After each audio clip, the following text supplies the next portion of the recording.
Ayan guys, ang tutorial natin ngayon ay kung paano natin lagyan ng follow ang ating Facebook account. Kung hindi mo pa alam gawin ito, ay make sure na panoorin mo bang aking video hanggang matapos. Ayan guys, ang una natin gawin ay punta po tayo sa ating Facebook account. Pagkatapos ay pindutin po natin yung tatlong dot dito sa taas. Ito, pindutin po natin yan. Pagkatapos ay punta tayo sa scroll down natin at punta po tayo sa setting and privacy. Yan, pindutin lang po natin yan. Pagkatapos, pag andito na tayo guys, pindutin po natin ang ating setting. Ito po yung setting sa taas. Yan. Scroll down lang po natin at hanapin po natin ang how to people find and contact you.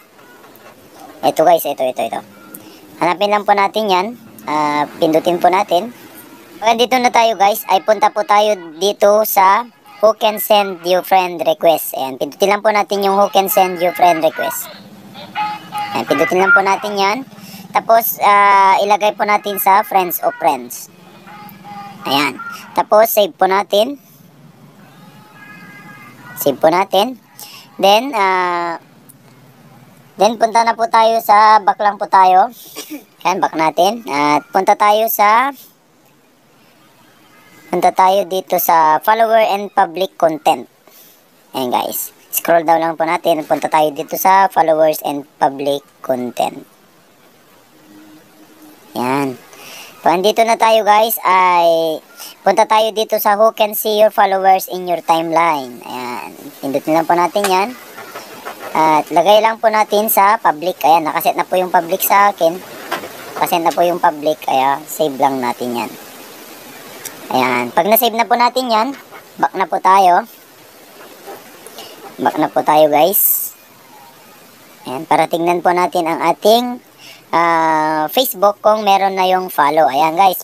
Pag andyan na, pindutin lang po natin yung profile pic dito. Ayan. Pag napindot nyo na yan guys, para makita po natin kung nakalagay na po yung follow at lumabas na po yung follow sa ating Facebook account, pindutin lang po yung tatlong dot dito. Yan. Yan guys. Pindutin lang po yan.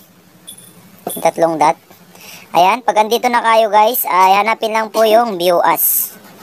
Yan. Scroll down lang po natin. Ayan. Andyan na pala. Sorry. Ito. Pag nakita nyo yung view as, pindutin lang po yung view as. Ayan. Para makita po natin kung ano po yung nakikita nila sa Facebook natin kapag tinitignan nila guys. Ayan guys, makita nyo meron na nakalagay na follow. Ayan guys, kapag nasundan nyo po ang aking video at kung bago ka sa aking YouTube channel, don't forget to like and subscribe at pakishare na din po sa mga kilala ninyo, kamag-anak ninyo para malaman nila kung paano ilagay ang follow sa ating Facebook account.